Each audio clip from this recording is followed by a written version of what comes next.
Hi there makers, it is Jo here from Minerva and today I'm adding to my pocket series. The pocket that I'm going to make today is a hand warmer pocket and it's something that I've not seen anywhere else and my friend has helped me out with it. I wanted to create a pocket that meant I have somewhere to put things safely like a door key, but I also want to keep my hands warm in a really comfortable position. Quite difficult to explain, but you'll see once I get going. I had this idea that I wanted a specific type of pocket and I've not seen it in any kind of pattern, so I had to work a little bit to work out how to apply it. I have a Grace jacket from Atelier Jupe. It's a fantastic jacket. I thought it was going to be one of my favourites, but the pockets really aren't doing it for me at the moment, and you'll see why. Okay, so this is my favourite raincoat. It's made in a soft shell. It's got this really nice sort of fleece back. It's a single layer, so it's not lined, so I'm going to be able to get at the pocket feature here. And even though I love the fit of it, I love the length of the sleeves, what really irks me is that I can't walk along with my hands in my pockets because my shoulders are up. I want to be able to put my hands in here and have them in a relaxed position. So we're going to have a go at a hand warmer pocket. I'm going to alter this pocket, but you could put this design that I'm going to show you on any coat patch pocket. See, straight away I want to put my hands in here and it's so uncomfortable like this. I've been trying to work out how to make this pocket for a long time in my head, but actually in the end at my local social I saw somebody else making one, and so a friend shared with me how to make this pocket using this technique. The first thing we're going to do is to open this pocket up. So I'm going to leave the flap. I'm not going to do anything with that. I'm going to keep that on because it's really good as a rain jacket because it stops water running into the pocket. Soft shell can mark on the right side, as you can see from the stitch line. So I'm just taking it off here and all the stitches out, one stitch at a time.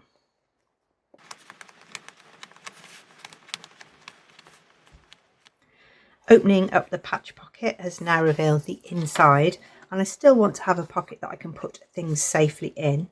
So I've got an area that I can work with in here. I'm going to have a small internal pocket and make this bit the hand warmer pocket. So inside I've got 14.5 by 14.5 centimeters to play with. So I'm going to make an internal pocket template. I don't particularly need a pattern piece. You can draw this straight onto fabric, but it's just easier for you to see here. I've got 14 centimeters square, 5, 10, 11, 12, 13, 14, and I've got a 1 centimeter seam allowance all the way around because I'm going to cut out an internal pocket, and that's going to fit underneath my main pocket. This will be the one that I can put my keys in. You can choose whatever fabric you want to be your internal pocket. It won't be seen. I've got this quite nice Camelot quilting fabric, and it mixes in nicely with the pink, so I'm going to use it up. And I'm going to cut out 4 of the pockets. Each of these pockets is going to be 2 layers, so we're going to make a square.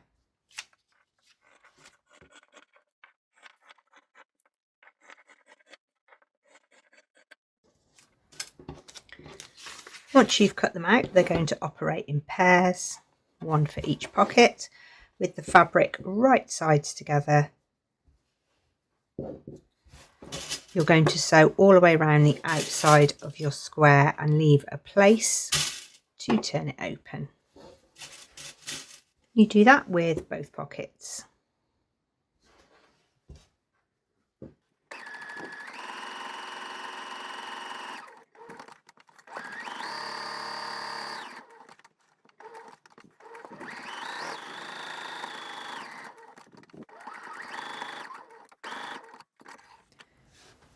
This way you will have made a pocket.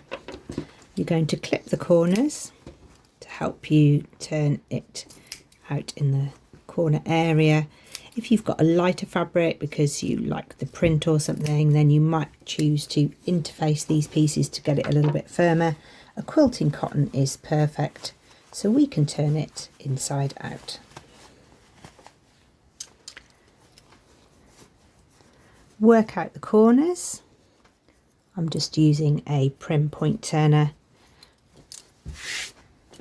and then give everything a press.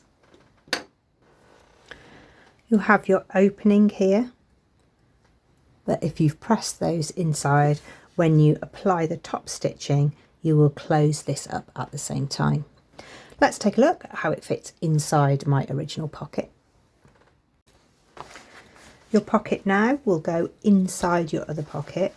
The positioning of it, you want to have it near the top, but not so it's poking out.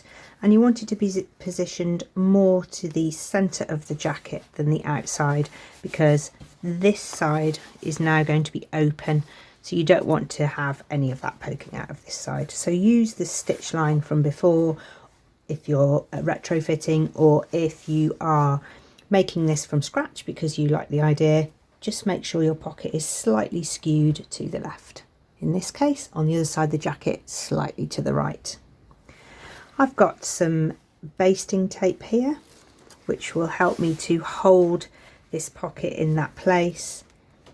Soft shell doesn't really like pins being put into it, but it depends what fabric you've got. But I always like basting tape with any kind of patch pocket because it holds it in position. Next up, we're going to sew this internal pocket in position with a top stitch.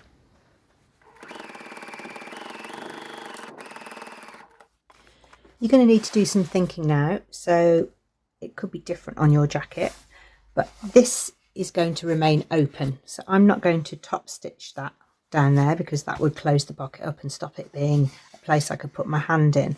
So I have replaced that second line of top stitching, which is holding back that little bit of raw seam allowance there. Again, I'm okay with a raw seam allowance because this is a soft shell and it doesn't fray. But if you've got a fabric here that won't stand your hand going in and out, you might need to think about how you're going to finish that before you put your pocket back. So you might unpick a little bit more, overlock this. You might add a second row of stitching. I want it to look cohesive with the rest of the pocket. When we replace the pocket, we're going to sew along the bottom and up by 2 centimetres. And we're also going to sew at the top here within that band at the top of the pocket, so another 2 centimetres. You want to make sure that this space in here you can still get your hand in, so choose your measurements here to enable you to get your hand in. If you can't sew down a lot, you can put a really strong zigzag bar tack in this corner and this corner. Whatever works for you. This is where you have to do the thinking to think, what am I working with here and what fabric am I working with and how can I make it as functional as possible. Now it's time to slow down your sewing, because if you're retrofitting, you're going to be sewing your patch pocket back in place, so you want it to be a good thread match. So I've got a really good thread match for this fabric so that the pocket is just seamlessly put back in position. I decided to go for a bar tack here because if your hand is resting there, then I want that to be a nice strong point. And here, so that I got lots of width to get my hand in, I put quite a long bar tack here, which was my machine on zigzag, stitch length only 0.3, so the zigzags are really close, and stitch width 3.5 because that filled the gap between my 2 lines of top stitching. Honestly, I can't tell you how much that has improved the wearability of this coat, just being able to have my hands in the pockets like this. I can feel the fleece on the inside of the soft shell, but I still have functional pockets inside which are safe and secure. I absolutely love it.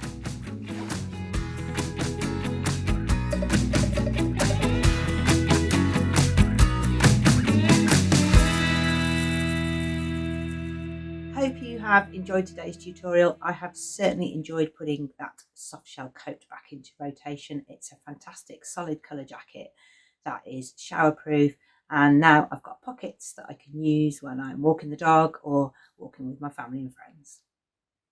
If you would like more Learn to Sew videos, then you can head over to our YouTube channel, where you can subscribe for free and have access to all of our sewing content. There's lots to get your teeth stuck into there. There are Learn to Sew videos, full sew alongs of garments from start to finish. There's pattern drafting series. There's how to make lingerie, how to use your overlocker. Lots of inspiration for new fabrics and new patterns too. We'd love to see you on our website, so if you make a profile there, that's free too, and you can upload your makes and share with the rest of the sewing community. Thank you very much for watching, and see you again soon.